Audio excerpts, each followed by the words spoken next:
Por que existem semelhanças entre as religiões? A maioria das religiões expressam a fé num Deus criador do universo, iniciador da vida e que, via de regra, mora no céu ou se manifesta de lá. No hinduísmo, o Criador é chamado de Brahma, que significa o absoluto. Ele criou o universo a partir do seu próprio corpo, do seu espírito, de sua energia vital. A ideia é que moramos dentro de Brahma, que por vezes é confundido com o próprio universo. Ele é o Pai de todos, a origem suprema do cosmos. Ele ama sua criação e gosta de interagir com ela, através de avatares, ou seja, ele nasce na Terra como pessoa ou animal, para cumprir a missão de colocar a humanidade no caminho do bem. O conceito de Criador do hinduísmo chega muito perto da revelação bíblica. Por exemplo, nós moramos no Eterno, dentro de sua energia, como se ele fosse o oceano e nós os peixes, como podemos entender ao ler Atos 17:28. Para que buscassem ao Senhor, se porventura, tateando, o pudessem achar. Ainda que não está longe de cada um de nós. Porque nele vivemos, e nos movemos, e existimos, como também alguns dos vossos poetas disseram, pois somos também sua geração. Atos 17:27-28. O Eterno desce à terra sempre que deseja, em forma humana, como aconteceu quando ele comeu com Abraão, mostrou as costas a Moisés, lutou com Jacó, e por fim nasceu como Yeshua, o Salvador do mundo. Curiosamente, Brahma, o Deus Criador, é o Deus menos cultuado na Índia, quase esquecido. Pegou a senha? O Criador não é tão adorado quanto suas criaturas. Na Pérsia encontramos o zoroastrismo, que chama o Criador Supremo de Ahura Mazda, também chamado de aquele que existe sem ter sido criado, sem o qual nada existe. Ele é a origem do universo, possui vários espíritos a seu serviço, equivalente aos anjos bíblicos, inclusive com hierarquia e aparência parecidas, anunciou um juízo final onde julgará a todos, e a chegada de um paraíso como recompensa aos justos. Os reis Ciro e Dário, mencionados na Bíblia, eram dessa religião. Os 3 magos do Oriente, que vieram ver Jesus, também eram dessa religião. O Deus da Bíblia chama Ciro de meu ungido, meu servo a quem escolhi. Duvida? Leia Isaías 45. Assim diz o Senhor ao seu ungido, a Ciro, a quem tomo pela mão direita, para bater as nações diante de sua face, e descingir os lombos dos reis, para abrir diante dele as portas, e as portas não se fecharão. Por amor de meu servo Jacó, e de Israel, meu eleito, eu te chamei pelo teu nome, pus o teu sobrenome, ainda que não me conhecesses. Eu sou o Senhor, e não há outro, fora de mim não há Deus. Eu te cingirei, ainda que tu não me conheças, para que se saiba desde o nascente do sol, e desde o poente, que fora de mim não há outro. Eu sou o Senhor, e não há outro. Isaías 45:1, 4, 5 e 6. A Pérsia ficava onde é o atual Irã. Na China, encontramos no taoísmo, o Criador sendo chamado de o Tao, que significa literalmente o caminho. O caminho é eterno, onipresente, onisciente e onipotente. É uma força que governa a existência com sabedoria e justiça. É dito que antes que algo viesse a ser, ele já era. O Tao muitas vezes é chamado de o Todo, como uma forma de expressar que tudo existe nele, por ele e através dele. Curiosamente, Jesus disse ser o caminho, o único caminho que leva ao Pai. Ele disse ser o caminho, que em chinês é Tao, e ressuscitou mortos, curou enfermos, expulsou demônios, andou sobre as águas, leu a mente das pessoas, controlou as forças da natureza e revelou o futuro, tudo o que se esperava do Tao, se estivesse em forma humana.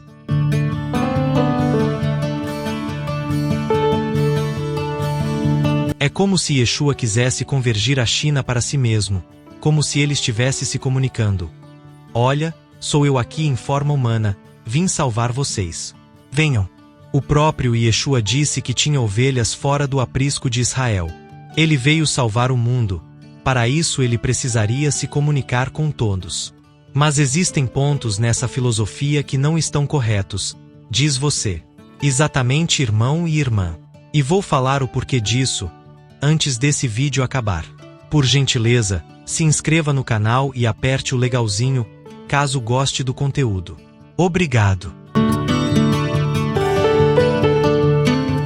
Preste atenção que agora vai ficar mais profundo. No Hermetismo, filosofia egípcia, é ensinado a lei da ação e reação. Tudo que você faz volta para você com a mesma intensidade. No budismo isso é chamado de karma, com a diferença que esse retorno pode levar várias vidas para te alcançar, ou seja, o que você faz aqui nem sempre pagará aqui, poderá renascer numa condição miserável por conta do que fez. Esse acerto de contas pode demorar, mas sempre nos alcança. Na Bíblia ensina a lei da semeadura. Você colhe exatamente o que planta. Se não te alcançar em vida, te alcançará depois da morte no juízo divino. Percebem a raiz?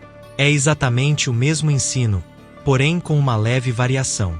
No hinduísmo ensina que o universo está preso num ciclo infinito de destruição e recriação. É como se ele estivesse num ciclo de mudança o tempo inteiro. No hermetismo ensina algo parecido, chamam de princípio do ritmo. Nada permanece do mesmo jeito. Tudo está num ciclo de mudança. Nada permanece estável, tudo muda. A Bíblia confirma isso em Eclesiastes 3. Tudo está numa inconstância. Tudo muda o tempo inteiro. É exatamente o mesmo conceito, só que contado de forma diferente, usando uma percepção diferente, uma poesia diferente. A maioria das religiões acreditam num Deus que está para além dos céus, e o chamam de Pai de todos, origem de tudo. Ainda que não chamem de Deus, chamem de energia primordial, ser superior, mente criadora, força infinita, o desconhecido que tudo conhece, princípio de tudo. Existem não só semelhanças na descrição do que, ou de quem, seria o originador do universo, mas como vimos, semelhanças éticas e doutrinárias também. Por quê? O que tem acontecido com a humanidade nesses anos aqui na Terra? Povos que nunca se cruzaram falam de um dilúvio com as mesmas características e pouquíssimas variações. Dilúvio de Atrahasis, da Suméria, dilúvio de Deucalião, na Grécia, o dilúvio de Manu, na mitologia hindu, o dilúvio inca, pelas mãos do deus Viracocha. Todos contam a história de uma divindade irada que decidiu destruir a humanidade, mas resolveu salvar alguns por uma embarcação. O que isso significa? Assim como palavras têm tronco, raiz, origem e ancestralidade, assim também a história do Criador tem uma raiz, um tronco, que deve ser explorado.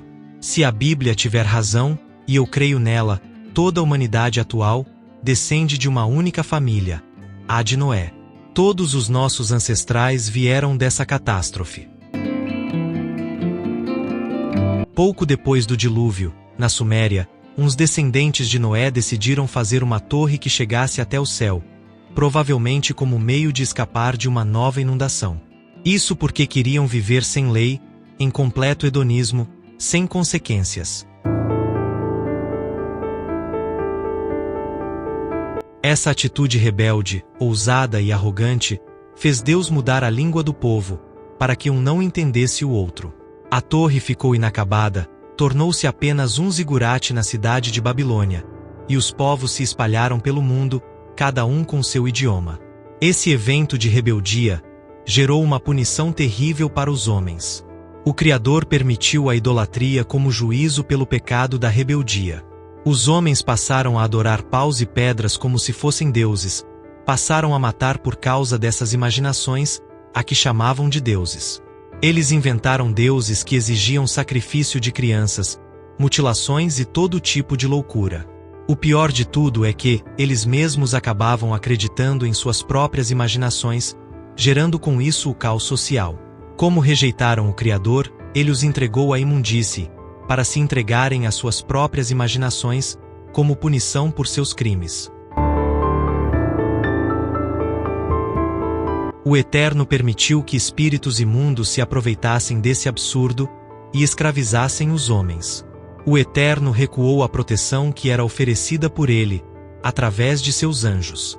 Com isso, os maus espíritos se apoderaram da humanidade, fazendo com as pessoas o que bem queriam. Essa foi a resposta do Eterno. Está ruim comigo? Vejam como é sem mim. Sem minha proteção vocês serão destruídos. Sem meu espírito, para aconselhar vocês, sua consciência estará nas trevas.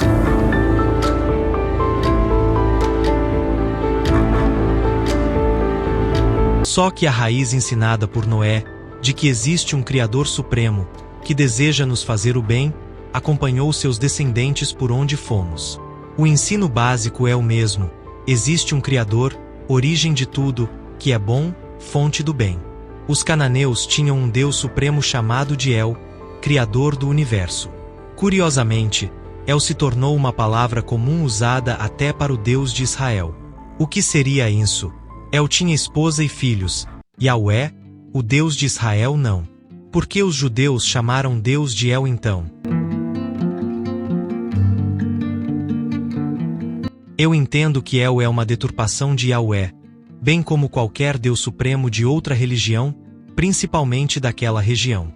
O conceito do Criador do universo passou por mudanças na mente fragilizada pela idolatria. Deram esposas e filhos a Deus, deram características humanas a Deus, aparência física, e tudo que um ídolo tem direito. Deus se comunicou com toda a humanidade, mas nós, com o tempo, deturpamos sua linda mensagem juntando a ela conceitos idólatras. Pare para pensar um pouco. Essa semelhança absurda que existe religiões afora não é à toa.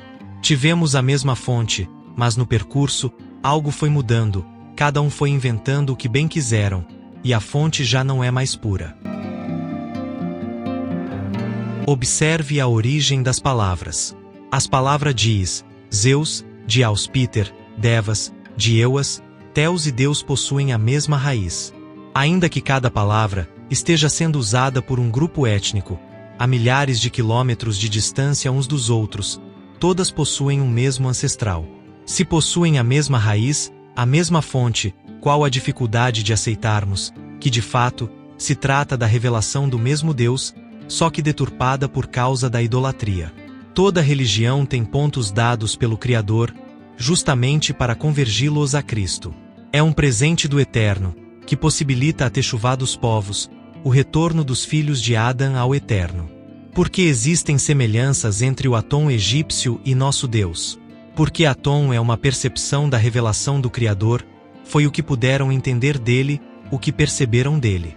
O mesmo vale para todo o resto que se assemelhe ao Deus da Bíblia. Nem todo Deus é uma deturpação do Criador. Então, a resposta para a pergunta: por que todas as religiões têm pontos em comum? É porque ainda existe um resquício do Criador em nossa mente ancestral, existe uma ideia passada por gerações de que existe o Criador celestial. A lei moral do Eterno foi revelada a toda a criação. De fato, ela já vem no seu espírito, já vem de fábrica prontinha para ser posta em prática. Mas o que o espírito encontra nesse mundo? A idolatria, as filosofias diabólicas, e tudo isso deturpa a lei interna dentro de nós. Deus não está longe de você. Ele providenciou tudo para te ter de volta, mesmo você sendo um rebelde, um idólatra. Depois de Babel nós nos distanciamos para valer do Criador.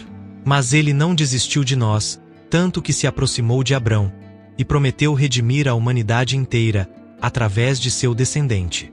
O descendente de Abrão convergiria tudo para o Eterno, seria o Messias prometido a Eva, aquele que acabaria com a maldição da serpente, a morte. 2000 anos depois, o Eterno desce na barriga de Mariã, nasce como Yeshua, e cumpre no madeiro a promessa feita a Ravá e a Abrão. Sim, o Eterno veio nos salvar, não foi um anjo, foi Ele. Ele nos ama tanto que preservou a revelação primária de si mesmo em quase todas as religiões do mundo.